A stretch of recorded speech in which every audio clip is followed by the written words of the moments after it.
Have you ever set a boundary and instantly felt guilty or shameful? Like you were selfish, rude, or just a terrible person? In this video, I'm going to show you how to stop feeling guilty for protecting your peace so you can have your needs met and you can start saying no with confidence.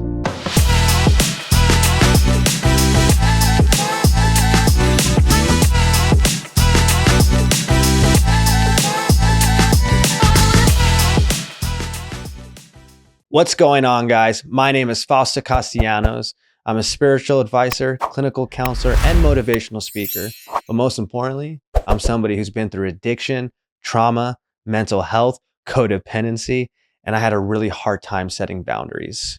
Guilt and shame was my middle name because I couldn't say no to anything because I was a people pleaser. And I truly believe those who hurt the most heal the most. And there's a lot of people out there that claim to be gurus, life coaches, and healers who are hurting you more than helping you. And I'm somebody who's not only been through the pain, but I've walked through it the healthy way. I went to school to get educated, and I've worked with over tens of thousands of people due to a mentor of mine who allowed thousands of people a week to come over to his house to find hope, healing, and inspiration. And we've helped out thousands of people be able to say no without feeling guilty.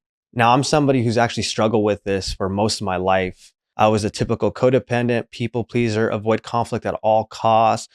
I would say yes to things that I really wanted to say no to. And I just also felt so guilty and shameful. Like I feel like I was doing something wrong. And I've also used the same technique to help out many people that I've been blessed to work with. And in this first part, we're going to be talking about why you feel guilty for setting boundaries, because we got to know where it stems from in order to change our behaviors. Now, feeling guilty about setting boundaries isn't random. It's learned. If no one modeled healthy boundaries growing up, or worse, punished you for having them, guilt becomes your default response. And here's why. 1, you were taught your needs don't matter. As a kid, you were ignored, dismissed, or constantly put last. You learned that your needs were a burden. So now honoring your needs triggers you to feel guilt and shame. 2, you were rewarded for people pleasing. If you were praised only when you were agreeable, easy, selfless, you form an identity about making everyone happy around you, even if it's going to cost you your peace. 3, you were made to feel responsible for other people's emotions. When you're around adults and they blamed you for being too much or making things worse, you internalize that belief that when you set a boundary, it hurts people. 4, you experience love as conditional. You grew up believing that love, attention, or safety could be taken away if you disappoint someone. So saying no feels like a threat to connection. And 5, you were shamed for speaking up. If asserting yourself led to guilt trips, anger, or punishment, you learn to associate boundaries with rejection, you're bad, or conflict. So remember, you don't feel guilty because setting boundaries is wrong. You feel guilty because you were taught that your needs were wrong. Now, right here in this section is what you guys came for. These are going to be the 3 practical steps that have helped me to stop feeling guilty when setting boundaries and have helped out many people I've worked with to stop feeling guilty. 1, name the guilt and where it came from. Guilt is often a signal, not a fact. So pause and ask, who's that voice in your head when you're feeling guilty setting a boundary?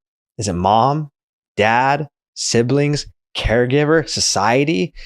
Once you can recognize whose voice that is in your head that's making you feel guilty for setting that boundary, that's where the healing begins. See, when I started setting boundaries myself, I had to remind myself, this guilt isn't mine. It's something that I was taught. So journaling this to identify whose voice it was and speaking loud about it by speaking out helps separate me from the guilt. So when you have that space to have that pause between that voice and that guilt, that's where you can step in and not allow that guilt to control you, but you can control it. Number 2, practice small and safe boundaries first. Your nervous system heals through safety. Start with low-stake boundaries like, I can't talk right now, but I'll call you later.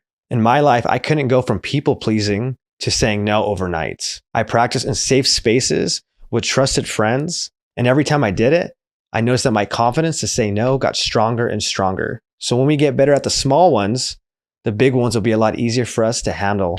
3, rewire the guilt with truth statements. You're going to need an internal script to override the trauma one. So repeat after me, because these are going to be the ones you can use when you're feeling that guilt, when setting that boundary, in order to fight it off so you don't get your boundary and take it back. Because remember, it's easy to say a boundary, but can you keep it? So repeat after me. It's not selfish to protect my peace. I can care for others without abandoning myself. My needs are not too much. So remember those three so you can use that when you're practicing it. Because remember, you don't erase the guilt by avoiding it. You rewire it by walking through it. So now let's go over those really quick again. 1, name the guilt and where it came from. Because remember, that's not your voice, that's the past. And that past voice is trying to control you because they taught you that your needs don't matter. 2, practice small and safe boundaries first. Like telling your friend, hey, I can't take the call right now. How about I call you later? Because remember, when you get better at the small things, you'll develop confidence for the big things. And then 3, rewire the guilt with true statements. It's not selfish to protect my peace. I can care for others without abandoning myself. My needs aren't too much. And these are the things you tell yourself when that guilt is rising up, because you can't avoid it. It's about rewiring your brain to walk through it. So now that we know where it came from, to identify it, we know the practical steps to walk through it. I want you to remember that boundaries is a lifestyle. Boundaries aren't one-time events. It's a lifelong practice. You'll need them in friendships, relationships, work, and family. Boundaries don't block love, they protect it. You might disappoint some people with your boundaries, but just because people might not like you, approve of you, or feel hurt by you, doesn't make you a bad person. Not everyone's meant to like you, and that's okay. See, people pleasers, when everybody likes us, that means we're not being ourselves. We're gonna have haters no matter what. Even if you were perfect, you'll still have haters. And saying no is saying yes to your peace, your time, and your worth. Now remember, when you're somebody who hasn't set boundaries, when you start setting them, some people might take it personal, but some of it is on you. And let me explain. When we've created this character and we've allowed people to walk all over us, when we've said yes to everyone, when we show up for everything, people might think there's something wrong with you when you start saying, no, I can't make it, I can't be there, find someone else. And again, it's not their fault. It's our fault for creating that character that people believe that you are.